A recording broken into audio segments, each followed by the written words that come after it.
What's going on? Figure I'd make a quick video. I'm about to head on over and pack up to go to AVS and go spectate Super D. So I've got a little bit of downtime, so I figure I'd make an update on the truck, on my GX 470, on what I've done to it the past couple of months from the last time I uploaded a video. The last video I uploaded, I ended up posting a video on as far as why my truck was having a weird squat after I installed the Eibach Kit. So I ended up actually going back to 88 Rotors, and after contacting Eibach on the issue I was having, it turns out that the truck was actually, they had actually installed the wrong kit for it. Now, I know that the 4Runner and the GX 470 have a couple interchangeable parts. I don't know if it was a mistake, or from what they told me at 88 Rotors was that they usually just grab the kits as they receive them. And I'm not sure if they might have missed it, or if they got them mixed up, or what the case was, or if they had updated the part numbers. Anyways, long story short, I ended up contacting Eibach, and turns out that, yeah, it was the wrong kit that was installed. Now, the reason why I'm making this video is because I kept trying to find, I guess, any similarities of as far as if anyone had this issue, and I couldn't find anything online. So maybe if this video will help somebody who might want the Eibach kit for their GX 470, just something to be aware that, yes, the shocks are the same, but when it comes down to the springs, they're different.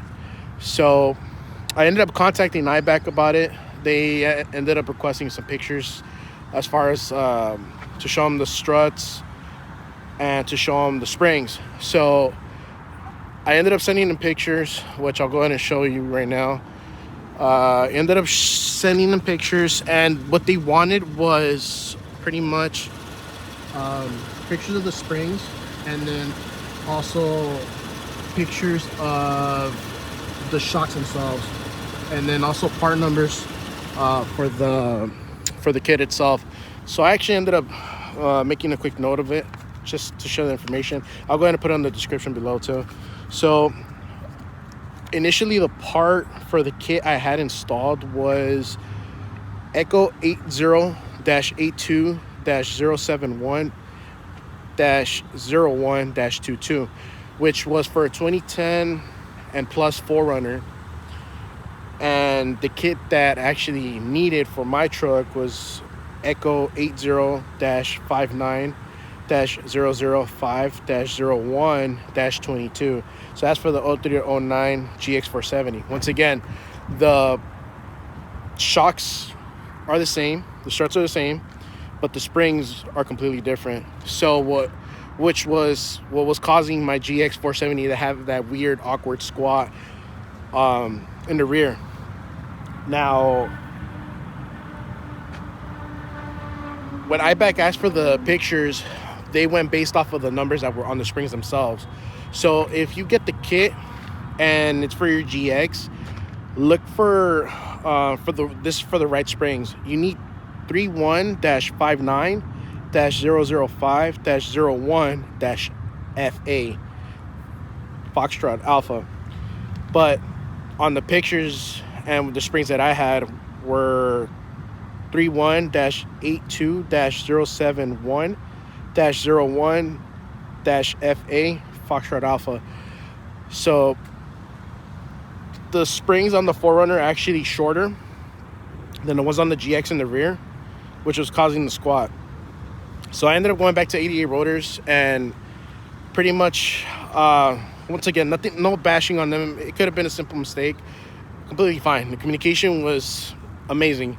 I ended up taking the truck with them, no problems. They just told me to go ahead and just take the truck in, and they solved the issue. So they were cool enough to go ahead and give me the option whether I wanted to stick with the Eibach kit, which I did like. And I'm actually glad I'm able to make this video, because it's always a comparison as far as if, like, for a starter I guess, kit if you want to get the Eibach kit, or if you want to go ahead and get the Bilstein 5100 kit. So after testing it out and driving around with the Eibach kit, it was completely comfortable. It was really comfortable.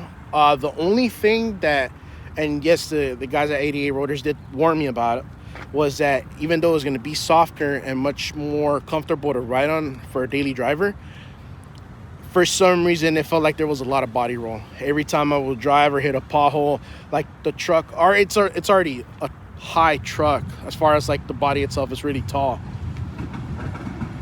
So I ended up wanting to switch it up. They did tell me that the Bilstein kit rode a little bit more harsh, had a little bit of that more sportier feel, which at first I did not want.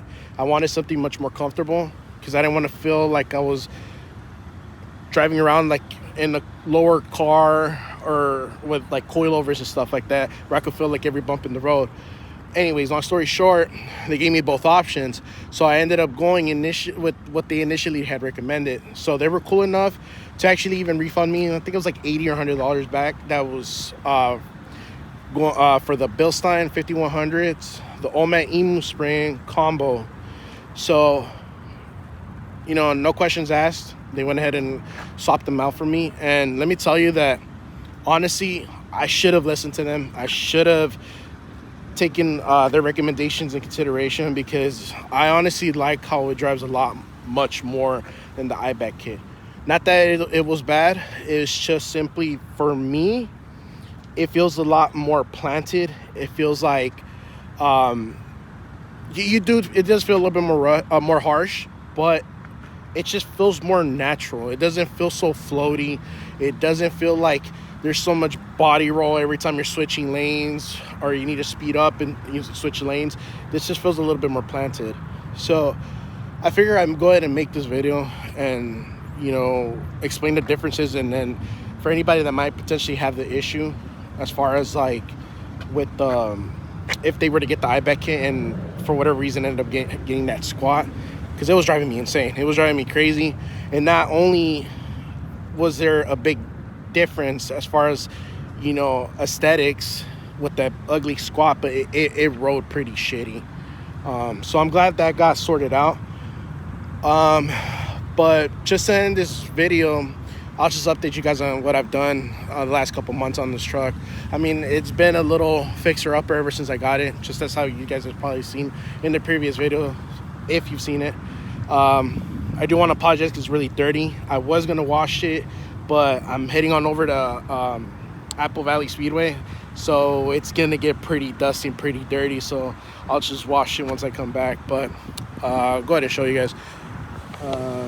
So in the last couple months, I've ended up replacing up the rear bumper.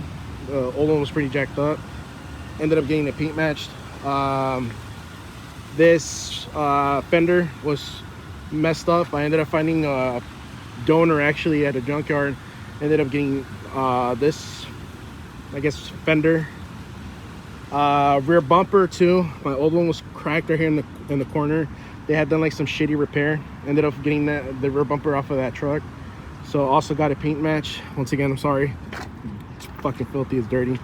Another thing I ended up doing was, I ended up getting also the OEM tow hitch from that one.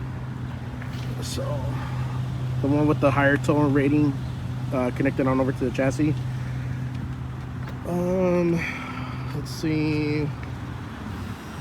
I did end up changing and going with the Bilstein 5100s with the Old Man Emu springs.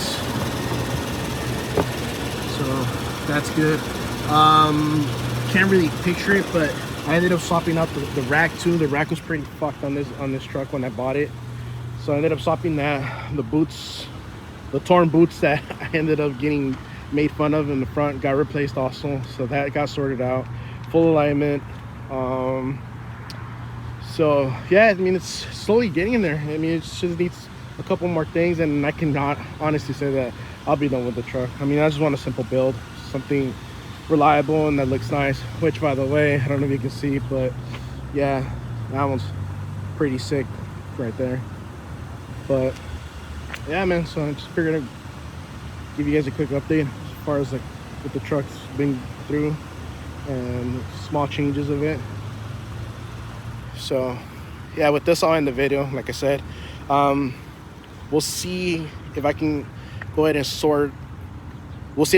and record some videos of Super D. Should be one hell of an event. Really looking forward to it. But additionally, also the reason why I made this video was to see if I should keep this iPhone. I'm still rocking the iPhone 13 Pro Max. So I don't know. I was recording with my GoPro before, so I wasn't really feeling the recording on it. It's pretty much a live camera, or action camera, I could say. So I wasn't really feeling the way that I couldn't zoom in or anything like that. So I'm trying out the iPhone to see how I like it. If I'm not really feeling it, then it just gives me a reason to go ahead and upgrade to the 17, which honestly I wasn't really looking forward to it, but this phone's battery's dying. But if I can utilize this phone to at least record instead of buying a camera to start making a little bit more content, then that'll be cool. If not, then I'll just end up buying a camera. But yeah, with that I end the video, and we'll see what other content, what other videos I end up making. I mean, I'm really not focusing on any specific content, so I'll just keep throwing videos at the channel, and hopefully you guys follow, or hopefully you guys subscribe, hit a like, comment, whatever.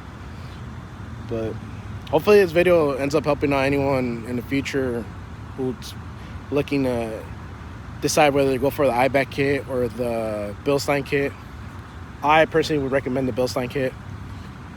But yeah, man, so let's see if I record some Super D videos for you guys and upload them in the channel. Should be an awesome event. Really looking forward to it.